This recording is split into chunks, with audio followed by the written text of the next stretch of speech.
Hello and welcome back to the channel. Today we are doing Alakazam, one of the psychic types. Psychic types are known to be one of the best types in Generation 1. So taking a look at Alakazam here, we've got 55 for its HP stat, 50 in attack, 45 in defense, 120 in speed, and 135 in special. Crit rate of 23.44%. Looking at it though, looks like really all Alakazam could potentially be good for is just using special moves. I mean, its base attack stat is more than half of what its special stat is. So we will be heavily reliant on special moves. Even though looking at its learn set, we do get some physical moves like, you know, the punches, Mega Punch, Mega Kick, Body Slam, Takedown, Double Edge, Hyper Beam, Submission, which wouldn't really be useful, Dig, so on and so forth. Now, what they really did to Alakazam in Pokemon Yellow is kind of criminal. They give it no attacking moves to start with. Now, this is different in Red and Blue. It actually, I believe, gets access to Confusion as it's one of its starting moves. But in this generation, we have Teleport and Kinesis. And as you can see at the move pool at the Learn set, we don't get Confusion until level 16.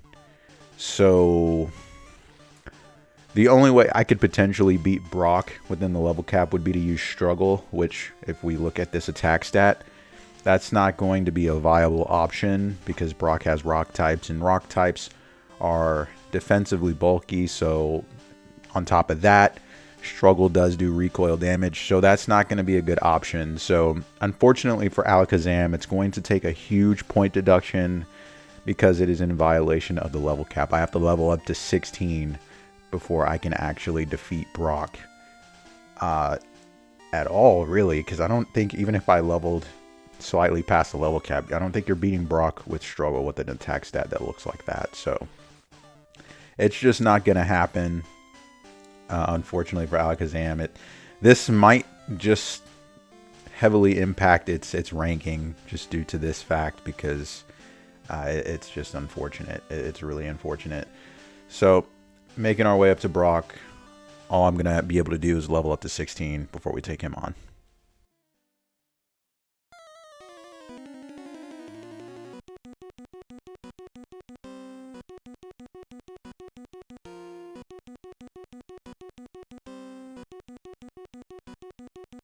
For Brock, it's still going to be easy despite having the level cap violation. It is just going to be a matter of using Stab Confusion for one-shots on both of his Pokemon. Their special stats between Geodude and Onix, not very good. So there really isn't anything you have to worry about there. It kind of just speaks for itself. I mean, Alakazam, if it gets access to the moves it needs, it's going to be just fine. So once we get Confusion, we have a Stab move that we can use. Now, heading over to Misty, Starmie is part Psychic type, so I'm going to have to choose to pick up Mega Punch or Body Slam because I'm going to need a move that can deal neutral damage to take care of Misty's Pokemon, but she also uses Harden and X Defends, so it still may not be a viable solution.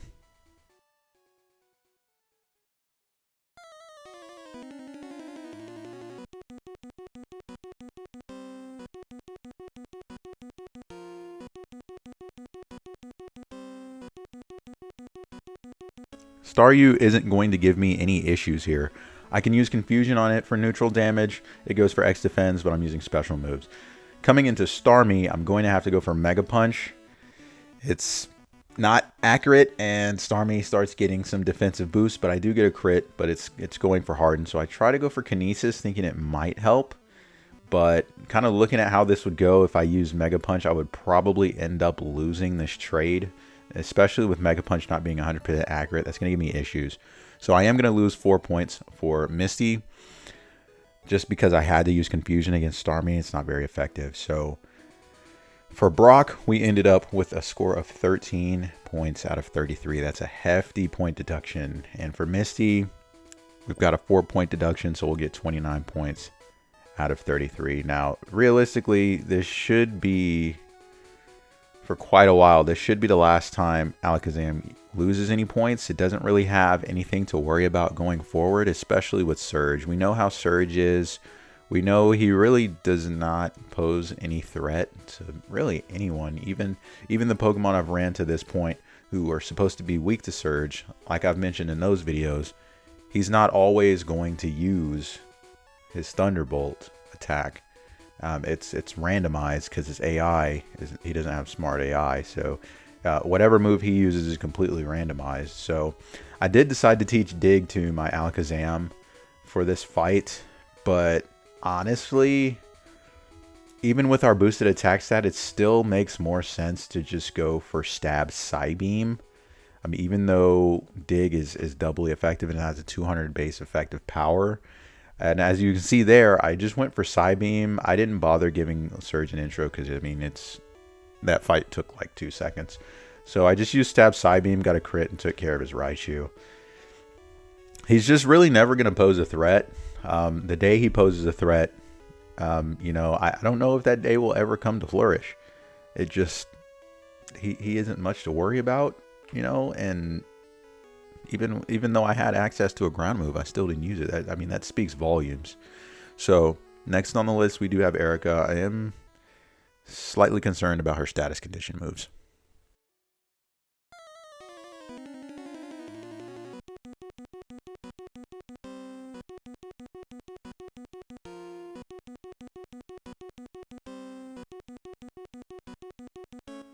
She leads with Tangela, of course. Psybeam almost gets the one shot. I do get a critical hit, and on the next attack, it doesn't do nearly as much. We get hit with Constrict, and we do have a speed drop there. But Erica's Pokemon are fairly slow, and they are weak to Psychic type, so this isn't going to cause an issue. And once we get past Tangela, it's an easy cleanup on Weeping Bell and Gloom. And I'm going to go ahead and teach Recover here over Confusion. I think having a way to recover HP will be actually pretty vital for Alakazam. It'll be a pretty good utility move to have. So I'm going to go ahead and teach that over Confusion because I really don't need it. The only reason you'd keep that on your set at this point in the game is just for PP conservation. You know, doing fights in between gyms and everything like that. But we don't really need that. We've got items to heal our PP, so that's not an issue. So now I just need to go clean up the Rocket Hideout and take care of Pokemon Tower. And then I should be able to head over and take on Koga. Now, by the time I get to Koga, I will have access to Psychic. So, honestly, Koga's not going to get an intro in this video. It's just going to be as easy as you would imagine. Just click Psychic, and that should really be all you need. So, I've gone ahead and forgot Dig because outside of Surge, there's really no reason for Alakazam to have Dig. Psychic is going to hit pretty much everything for neutral damage outside of the Psychic types themselves. So Psychic is a really good offensive typing in this game because you know, the Dark type doesn't exist, so there's nothing that completely just negates Psychic types. So outside of the Psychic type, you're going to hit everything for at least neutral damage, which is incredible. So you don't really need Dig. You're always going to be better using Stab Psychic with 135 effective power, at least, you know, if it's hitting neutrally. So that's a choice here. I don't really think there's going to be any other deviations to the moveset. This is pretty much Alakazam's best set. The only other better physical move I could teach instead of Tri-Attack would be Hyper Beam, but I don't really think I'm going to do that because, as I mentioned at the beginning of the video, the attack stat is really bad, and you're really starting to see that deviation here now in the later stages of the game. So let's take on Sabrina with Tri-Attack.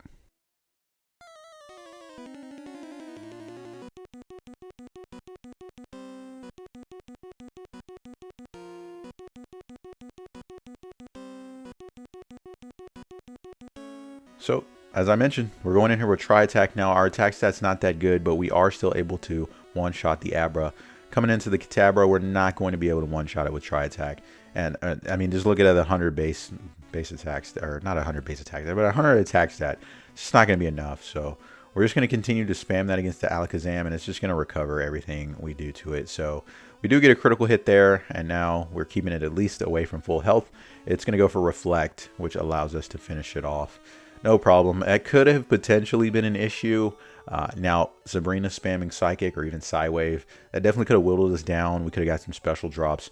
Could have had a difficult time with that fight, but Sabrina is just going to go ahead and just essentially throw the fight as you know, she tends to do. Even when she has type advantages, she still is not able to defeat us. So now we've got that done. We can head over to Blaine. I don't really expect to see any issues here. Even getting burned, I mean, fire type moves are special. We have a good special stat. Getting burned doesn't affect us because we're using special moves. So the cut to our attack stat wouldn't matter because we're not going to be using physical attacks against Blaine. So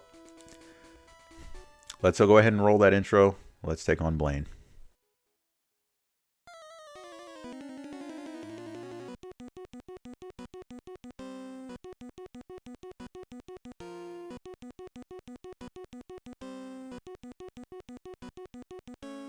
Coming in at level 45. And as you can see there, the quick attack from Ninetales actually doesn't even do that much damage, surprisingly. So we take it down. We come into Rapidash. We do get hit by a critical hit stomp, but I'm going to go ahead and use this chance to recover. It's going to go for Growl. Doesn't do anything for me, against me. You know, I'm using Psychic, so this has no effect. I hit Arcanine and get a special drop right before it hits a Fire Blast and burns me. And then we take it down on the next turn with Psychic. Easy fight there. Nothing really to worry about. Got burned, but like I said, that doesn't matter. We're not using physical moves. So we're going to go ahead and head back over to Viridian City. I like that I'm able to bridge these two gyms in such rapid succession. Like, they're so close. And I like to just dig out of Blaine's gym back into Viridian City. That's typically why you see me route from Viridian instead of flying to Pallet Town. It's just quicker. So now we're already at Giovanni. This shouldn't be a hard battle, but you know, he has physical attackers.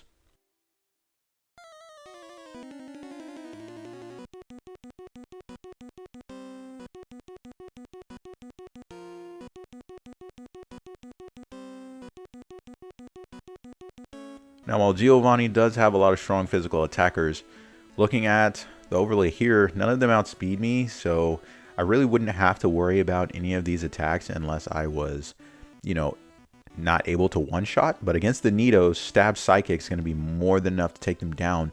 And then looking at Rhydon, it only has a special stat of 63, so a critical hit Psychic will take care of it. Clean up Giovanni.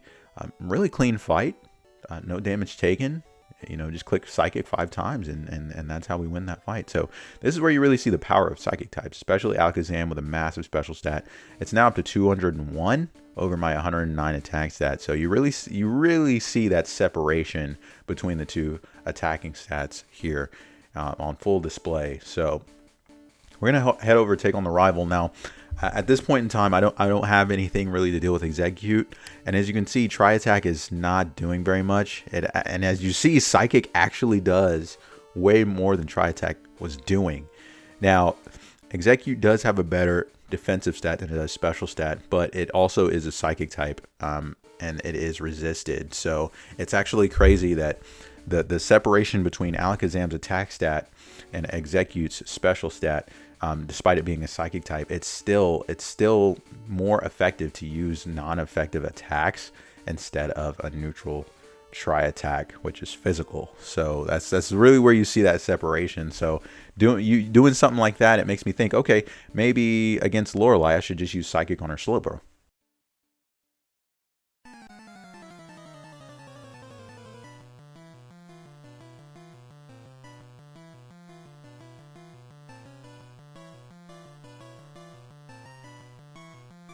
I mentioned using Psychic on her Slowbro. She also does have Jinx. Jinx is not as bulky as Slowbro. Slowbro also has access to setup moves and Withdraw and Amnesia. So if it decides to go for Withdraw, my best option is just to go for Psychic. I mean, I'm going to lose points there, but it would take me forever to knock out the Slowbro and give it time to set up with Amnesia, you know, knock me out with Surf. So that's really my best option. Now, as you see here, I'm having, you know, when you get hit with a Confusion status condition, it just really kind of throws everything off. So I'm going to go for Tri-Attack. And as you can see, it's doing very little damage to the Slowbro. I switch to Psychic, get a critical hit, does way more, and I get a special drop as it goes for Withdrawal. So we'll finish it off with a Psybeam. We'll go for Tri-Attack against the Jinx. it's going to do not quite half, and it's going to put me to sleep with Lovely Kiss. And unfortunately, even though I wake up, I still get taken out over the consecutive uses of Thrash. So, and Jinx doesn't even have a good attack stat, but I also don't have a good defensive stat. So we kind of see a point where we could kind of get tied up on the Jinx, and then with it just being able to put me to sleep and just use Thrash, which has pretty good base power. It can definitely cause problems if I don't wake up in time and then I'm able to heal myself or to recover. So unfortunately, since Slowbro's going for the physical defensive setup, I have to go for special attacks. And honestly, it probably would be the best thing to do, even if it was setting up Amnesia, because I do still have chances to get special drops with Amnesia. So we're going to have a repeat of the first attempt on the Jinx, putting us to sleep, taking us out with Thrash. Unfortunately, it's just, if I get put to sleep and can't wake up, there's not really much I can do there. I just have to hope that I don't get put to sleep, or that I get better luck with waking up before it can KO me and use recover, and give it some time to confuse itself so that I have time to knock it out instead of it knocking me out. So with Slowbro setting up withdrawal, I'm going to take that time to recover to full health before we come into the Jinx. That way I have a better chance of surviving the Lovely Kiss Thrash combo. This time it goes for double slap. I'm going to go for a second try attack and get a critical hit, taking care of it. We've got Lapras. Psychic, obviously our best move here. Not quite doing half, but I do get a special drop. So Hydro Pump's not going to hit as hard, even though we are paralyzed. And we hit that one last Psychic, and with that special drop, we take care of Lorelei. A little bit tough. I did lose 4 points there just because I had to use Psychic against Slowbro. And honestly, that's okay. It's perfectly fine. But not much to say here on Bruno. It's kind of just click Psychic and KO his entire team.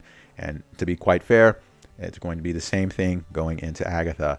All of her Pokemon are weak to Psychic types because she's essentially a Ghost / Poison type specialist. Realistically, the only Ghost types in this game are the Ghastly, Haunter, Gengar line. So you can't really be a Ghost specialist when you have 3 duplicate Pokemon.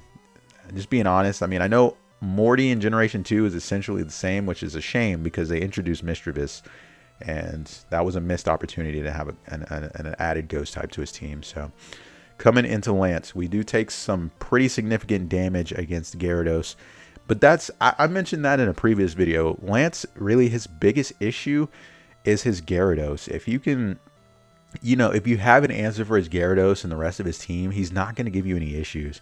And despite that, I am still able to do pretty good damage to Dragonite. It doesn't really have anything it can do to me because I do have great special.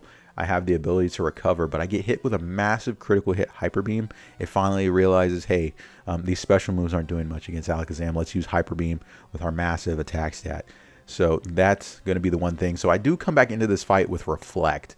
Now, this should help bolster my defenses so that in the case that I do take hits from his physical, attackers in Aerodactyl and Dragonite, those Hyper Beams will definitely hit for massive damage.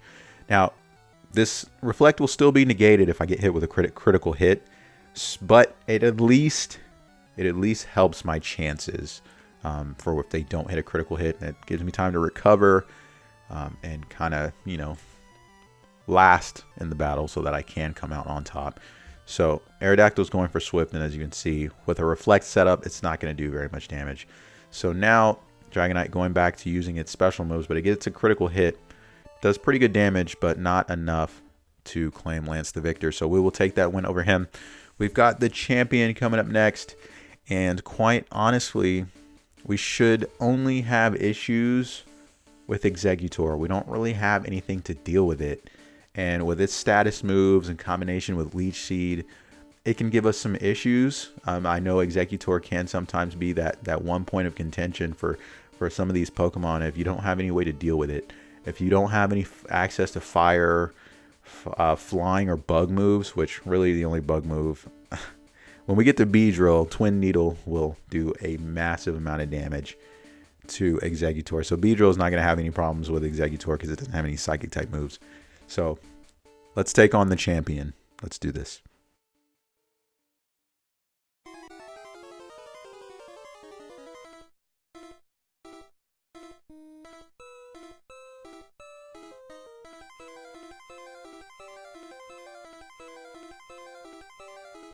Sand Slash is the lead. We're going to set up with Reflect.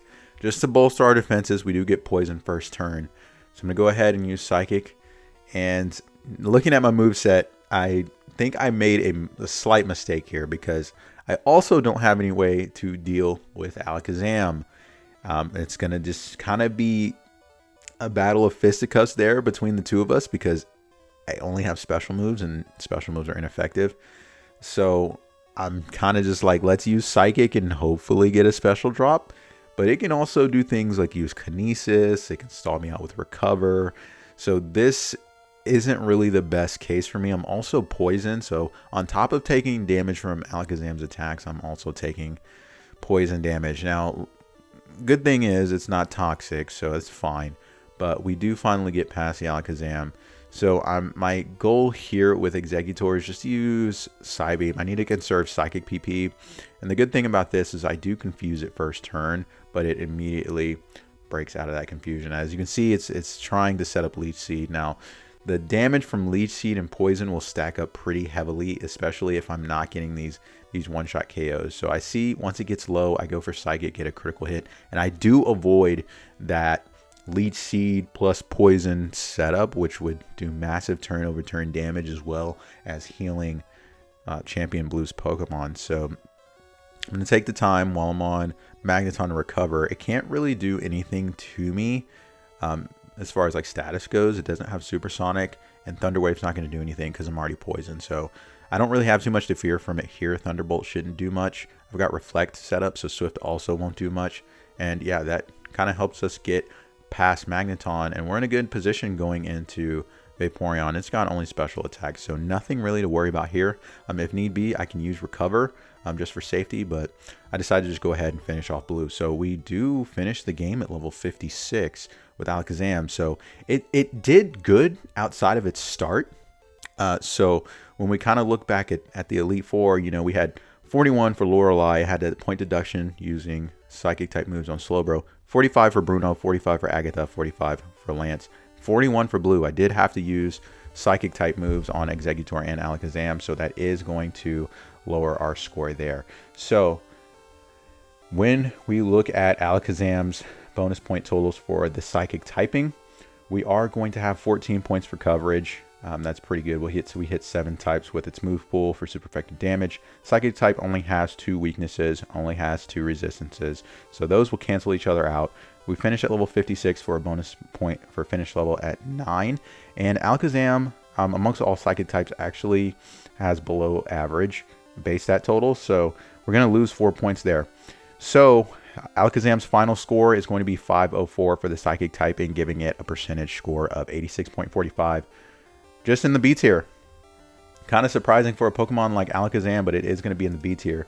When we look over at our 151 filter, Alakazam, it is going to have a slightly better score. It is going to get a little bit more base stats and end up with a score of 512. That's only going to slightly increase its percentage score up to 87.82, so it's still in the B tier amongst all 151. So yeah, it could have been better. Without that rocky start and the point deductions that it loses, it could have potentially ranked high in the A tier, potentially climbed into the S tier without those point deductions. Now, I will say it might have a better time in Generation 2. I think it gets a little bit more access. Even despite having the Dark type being a thing, I think it will still have a better time, so long as we don't have any, points where we just don't have anything and we have to use, ineffective moves. But that will do it for the run with Alakazam. It was successful. Like I said, it wasn't bad, but rough start. So next up on the list is Dodrio. Stay tuned for that one. That one should be interesting. Dodrio gets access to Drill Peck, so it's going to have a really strong stab, flying type move, as well as good normal type moves. So stay tuned for that. Dodrio's next on the list. We'll see you then.